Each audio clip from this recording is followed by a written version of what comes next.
एक 20 साल की लड़की जिसकी सर दुखने की वजह से उसका इलाज हो रहा था बुर्ला भीमसाल हॉस्पिटल में। और इलाज के दौरान वो लड़की की सर से कुछ ऐसी चीजें निकले जिसे देख डॉक्टर भी हैरान हो गए। उसके सर से एक नहीं दो नहीं पूरे 77 नीडल यानी लोहे के कीले डॉक्टर ने बाहर निकाले। सारे डॉक्टर भी ये देख हैरान हो गए कि इसकी सर में इतनी सारी कीले आए कहाँ से और वो अभी तक ऐसे हालत में सरवाइव कैसे कर रही थी। जय हिंद दोस्तों, मेरा नाम है सुजीत सुनानी और आज हम एक रियल हॉरर स्टोरी के बारे में बात करेंगे। उड़ीसा के बलांगीर डिस्ट्रिक्ट के लजगांव में एक छोटा सा फैमिली रहते थे। उस फैमिली में 3 मेंबर थे, उनके पापा, उनके माँ और उनकी एक बेटी। उनके पापा का नाम है विष्णु प्रसाद बेहरा और उनकी बेटी का नाम है रेशमा बेहरा। उनके माँ का नाम कहीं पर भी मेंशन नहीं है। रेशमा बेहरा जो विक्टिम है, उनके 20 साल की उम्र में ही उनके माँ का डेथ हो गया था, जिसकी वजह से वो हमेशा दुख में उदास होकर खोई खोई सी रहती थी। उनके पापा ने कभी उनको उनकी माँ की कमी नहीं होने दी और उनको हमेशा उनके पापा हर चीज़ में बहुत सपोर्ट करते थे। कभी भी उनको कोई चीज़ में कोई कमी नहीं आने दी। रेशमा अपनी माँ की डेथ के बाद वो बार बार बहुत बीमार हो रही थी। इसे देख उसके पापा रेशमा को हॉस्पिटल ले जाते थे और हॉस्पिटल जाके रेशमा कुछ टाइम के लिए ठीक भी हो जाती थी।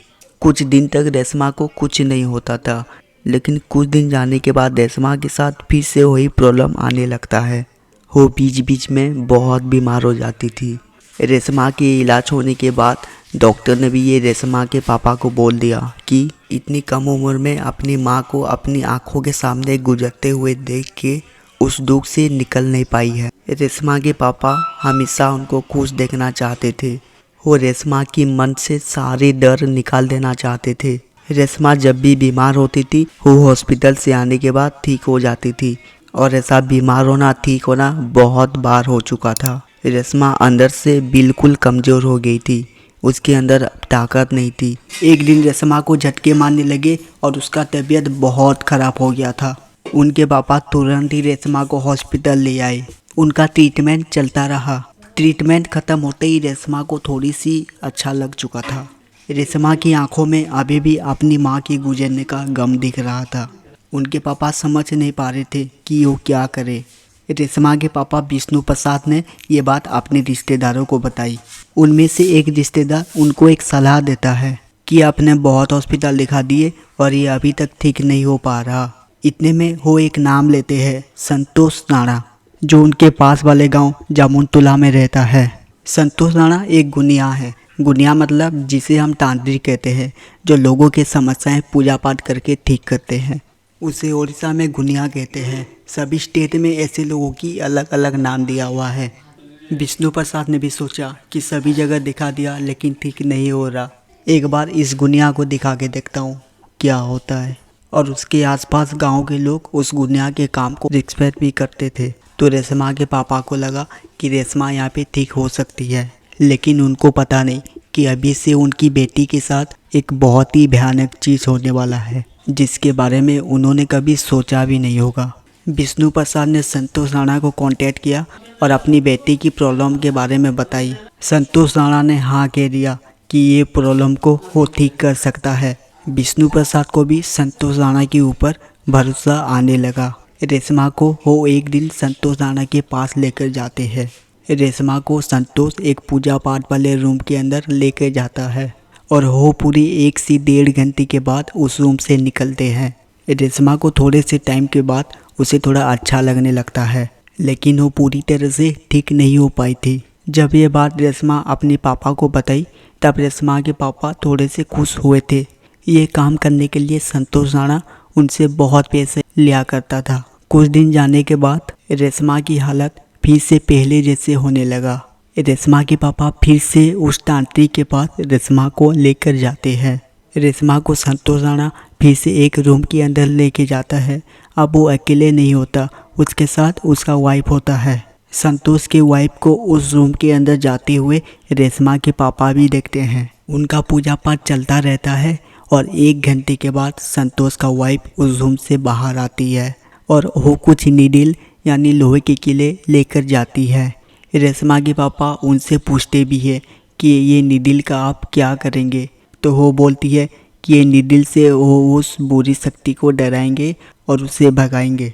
रेशमा के पापा सोचते हैं कि ये सच बोल रहे होंगे और उन्होंने ज़्यादा कुछ सवाल नहीं किया और संतोष का वाइफ नीडल लेके रूम के अंदर चली जाती है।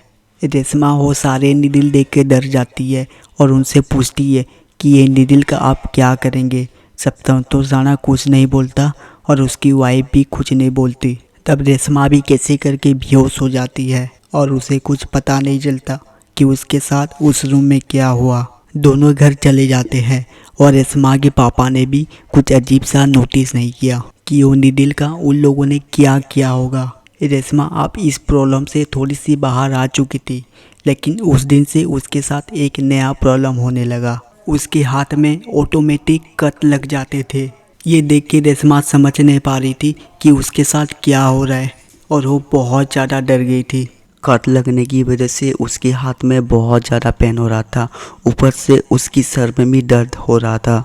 रेशमा बहुत तकलीफ से गुजर रही थी। ये देख रेशमा के पापा ने रेशमा को संबलपुर के बुल्ला हॉस्पिटल में ले आते हैं। बुल्ला हॉस्पिटल वाले उनको भीमसार फॉरवर्ड कर देते हैं। हॉस्पिटल में सबसे पहले रेशमा का सीटी स्कैन होता है और उस सीटी स्कैन के रेशमा की सर से कुछ ऐसे चीज़ें दिखते हैं जो बहुत ही हैरान कर देने वाले थे। डॉक्टर ने देखा कि उसके सर से 4 नीडल दिखाई दे रहे हैं। ये देख डॉक्टर पूरा घबरा जाते हैं और शौक में आ जाते हैं कि इतने सारे नीडल इसके सर पे आए कैसे। तुरंत ही डॉक्टर ने अपने 10 लोगों की टीम बना के ऑपरेशन शुरू किया और 4 नीडल बाहर निकाल दिए। उसके बाद रेशमा का फिर से सीटी स्कैन किया जाता है और अब उनको फिर से रेशमा की सर पे नीडल दिखाई देता है। ये बात हॉस्पिटल पे हर लोगों को चौंका दिया था। कोई कुछ भी समझ नहीं पा रहा था कि इस लड़की के साथ क्या हुआ है। डॉक्टर ने फिर से ऑपरेशन शुरू किया और अब सारे के सारे नीडल उन्होंने बाहर निकाल दिए और रेशमा की सर से 1 नहीं 2 नहीं 5 नहीं पूरे 77 नीडल डॉक्टर ने बाहर निकाले। जैसे ही ये बात हॉस्पिटल के बाहर आई, लोग सुनते ही उनके होश ही उड़ गए और सारे न्यूज़ चैनल टीवी पे ये बात पहुंच गया। सभी लोग बिल्कुल हैरान हो गए थे। डॉक्टर ने तो एक बार सोच भी लिया था कि ये ऑपरेशन में वो सक्सेस होंगे या नहीं। ऑपरेशन सक्सेसफुली हो जाता है और अब रेशमा खतरों से बाहर है। संतोष राणा को कांटाबाजी पुलिस अरेस्ट कर लेती है और इन्वेस्टिगेशन चालू रहता है कि उसने उसके साथ ऐसा क्यों किया। रेशमा के मानसिक और शारीरिक परिस्थिति कुछ ठीक नहीं थे, इसलिए उनके पापा ने सोचा कि एक तांत्रिक को दिखा देखता हूँ, शायद ये ठीक हो सकती है।